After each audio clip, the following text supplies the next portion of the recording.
I'm Lloyd Holiday, and this is the Cost of a Thing podcast. Thanks for listening in today.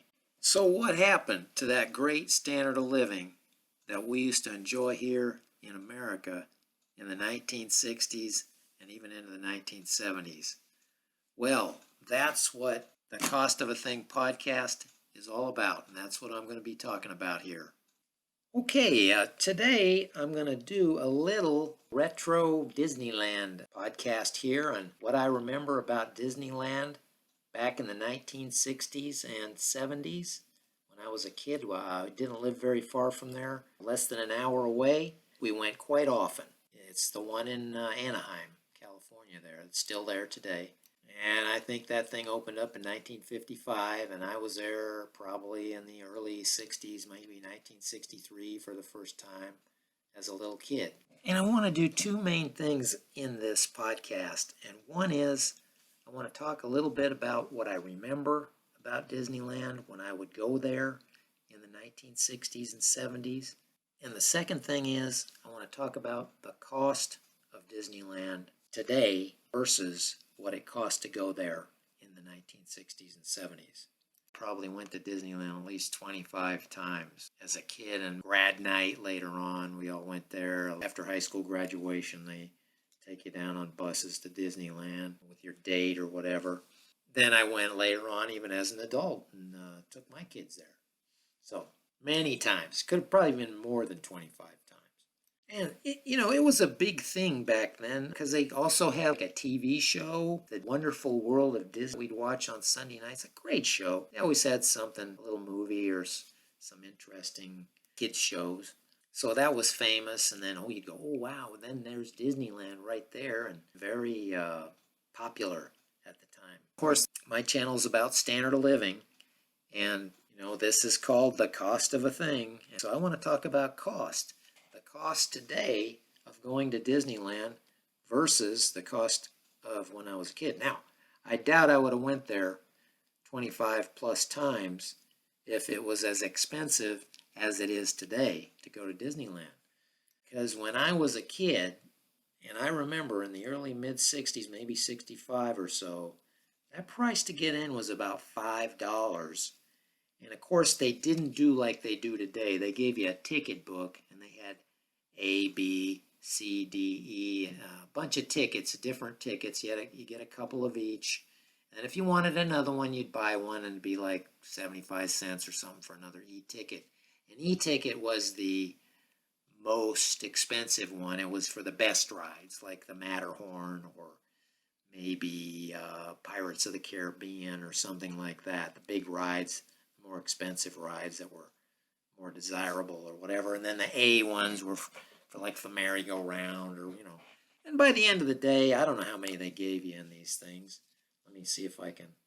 Looks like maybe 15 rides or so they give you for this one I have is on the thumbnail, and I'll put it up on here. It's 15. Okay, admission and 15 adventures. Says right on here, the happiest place on earth. Adult, $8. And this was in 1976. It shows right here on the back page of this thing all the adventures that were there at the time. Main Street, Frontierland, New Orleans Square, Fantasyland, Bear Country, Jamboree, Tomorrowland, and Adventureland. I can see on here where somebody crossed off, I did, or somebody crossed off all the rides we went on that day with our 15 tickets, and maybe we bought some more tickets and went on a couple more rides. But I'd say 15, that would be a full day to try to go to that many rides. So anyway, this was $8 for the 15 adventures in 1976. So 10 years earlier in 65 or early late 60s, I believe it was $5 for that. So it went up to $8 10 years later or so. And I remember it was $5. And you can see that if you look on eBay for some of these little ticket booklets, you can actually buy these on eBay and you can look at them on there, and it'll tell you the prices of the various years on there if you're that interested in that. But it was around $5 in the mid-60s to get in, and $8 in 1976. Now, today, if you want to go, it's a totally different deal now. It's a one-price entry, and then you can go on any ride you want. And you can go on all the rides you want. Even if you don't want to go on any rides, you just want to walk around, you still got to pay the full price. And so that price today, what is it today? I looked it up, approximately $100 a person. Whether it's an adult or a child, whoever it is, it's $100 each to get into Disneyland. And that's not on a busy weekend. That's on a weekday when other people are working and so forth. If you want to go on the weekend, on the high demand days, it's like $130 each. You know, they do have an annual pass for Disneyland. I think it's right around, somewhere around $1,000. You know, you can go as many times you want to Disneyland for that year. And I'm sure that adds to the crowding too. Certain people buy those, and then that just, you know, makes those lines that much longer. So you got the one price for unlimited rides, so everybody's trying to go on those exciting rides, and then you got the people coming in with the annual passes, and that just crowds the place up even more. So that's probably one of the reasons, or some of the reasons, for all the heavy crowding I hear that's going on down there now. So very expensive now. And, you know, they've got a few extra rides that they didn't have back then that probably add a little bit to that cost. But I think it's kind of a ripoff. You know, you're going from $5 to $130, even over that length of time, 50 years plus. It's a big increase. Inflation from 1970 or so up to now, that's about 50 years, has been about 5 times or so, just the regular inflation rate that the government causes, by the way. And if you want to know about that, you can watch my inflation podcast. It's in my top 10 super ripoffs playlist, my YouTube page. You can easily find inflation. It's one of the top 3 or 4 there. So inflation went up since, say, 1976. It went up 5 times. Well, that would mean this adult ticket here would cost 5 times 8, $40 to get in today. So $40, let's just say, would be a fair cost for that. So they're not paying $40 today. They're paying, to get in on a weekend, $130. So 3+ times what inflation rate went up. So I think it's a ripoff. And I don't think Disneyland's worth $130. So if I want to go there with another person or with my wife, that would be $250 to get in Disneyland. I just don't see that it's worth the value. And I'm not interested in those rides anymore. Yeah, I might like to go and walk down Main Street there. It's kind of pretty there. But I wouldn't pay $250 to go to Disneyland. And in the old days, it would have cost $10 for the 2 of us to go for the day. So there's the ripoff. They've got the brand name, and they're so famous. And they're making huge profits over what they did back in the 60s, which was enough, but now they got to make a super profit. So that's what they're doing. They're making the super profit. I wouldn't pay $250 for the 2 of us to go, much less if I had a couple of kids still at home.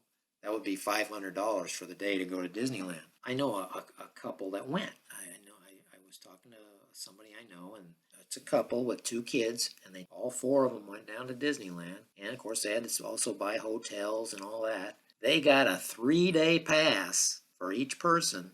I don't know why you'd want to stay in Disneyland 3 days. Believe me, I think 1 day, and you'd have all you could stand of Disneyland. I don't think 3 days that's ridiculous in my opinion, but people do it. And they bought a 3-day pass, and I think it cost them like $1,500 for the 4 of them to go for the 3 days. So with hotels and all that, and gas to get over there and all that, probably they spent $2,500 to go to Disneyland. I don't see the value there, and I think $2,500 is a hefty price for an amusement park. And instead of spending that $2,500 on going to Disneyland for multiple days, which I think 1 day, like I said, is plenty to see everything you want to see there. My recommendation, I would take some bikes, bring the bikes with you for these adults and the kids. Take them down to the bike paths along Redondo Beach, or they've got a nice one down by Huntington Beach also. And it's just a big bike path with going both directions, and people ride bikes and skate and ride skateboards and walk along there. And those go on. The one in Redondo goes all the way up to Manhattan Beach and beyond, and I think it goes at least 10, 15 miles. It's really fun to ride along there and see all the different people and be right there along the beach. The ocean's right there, the piers, you can go out on the piers. And if you bring your own bikes, that's free. You don't have to pay anything for that. You can stop and eat along the way, and they got lots of great places to eat. You could feed a family of 4 anywhere from probably $20 all the way up to whatever you want to spend, but you could get a really nice dinner at many places along there. They got really good food, and I don't think the food in Disneyland is very good, and it's probably very expensive. But along the coastline there, they've got lots of great restaurants. You do a little research, you'll find some really fantastic ones. For $100, you could get a fantastic, world-class, steak, seafood, a good Mexican food, whatever you want. Great restaurants all the way through there. And you could do that every day if you wanted and spend $100, 100 something on food, and you could do the whole thing for a lot less money than going to Disneyland. Probably maybe a third of the cost, and probably have a lot more fun, in my opinion. And I told this person that too, that it cost $5, and their eyes almost popped out of their heads. Couldn't believe it. You better believe it, because it was true. And I'm telling you, the $5 park might have even been a better experience back then, because I think there was less people. Not very often was there a lot of lines at the big rides like the Matterhorn or Space Mountain or those kind of things. Oh, there'd be a few, maybe 20, 30, 40 people waiting in line. But the lines I see today, when they have this all-you-can-ride, one price, pays for everything, and many times as you want on the rides, that makes a lot more lines. Bigger lines, because the kids want to just keep going on the most exciting rides over and over, and it just makes these huge lines, and it's very unpleasant. So it might even have been more pleasant back then, and they had a lot of rides back then. I mean, almost all the ones they have today. And of course, being it was in the 1960s, even though we were only 10 years old or so, Mom and Dad would just turn us loose in there, and we'd go do whatever we wanted and go on the rides we wanted. Then we'd meet up with them later. We were free-range kids, just running around Disneyland, doing what we wanted to do. They didn't even pay attention to us. They went and did their thing, and we had the freedom then to just go and do. There wasn't this big worry like we have today. They had the monorail, which was like a modern train that rides up on this, like a bridge thing, and it would go over to the whole Disneyland Hotel. And a couple of times we stayed there with my family and I when I was a kid, and it would pick you up as a kid right there, and you could get on the monorail and it would take you right into Disneyland. And we'd just get on that by ourselves, myself and my brothers and sisters, and we'd just go over there. Mom and Dad would just hang around the hotel while we were over there at Disneyland. And it was fun as a kid to be able to go down there that many times. And sometimes you'd go and there hardly was anybody there. I remember. Maybe this was, we went during the week or something like that, and there was nobody in Disneyland, and you'd have the whole place pretty much to yourself. It was like after hours Disney, it was nobody there. It wasn't as popular. Not as many people could get there as easily as they do today with air travel so widespread. And many times we went where we had the whole place almost to ourselves. I'll try to go down the list here on this little page. They have some of the big rides they had back then. They had the big Mark Twain steamboat. They had Tom Sawyer's Island. They had the Pirates of the Caribbean, the Haunted Mansion. Autopia, that was a good one. You got to drive a car when you were a kid, like a little freeway thing.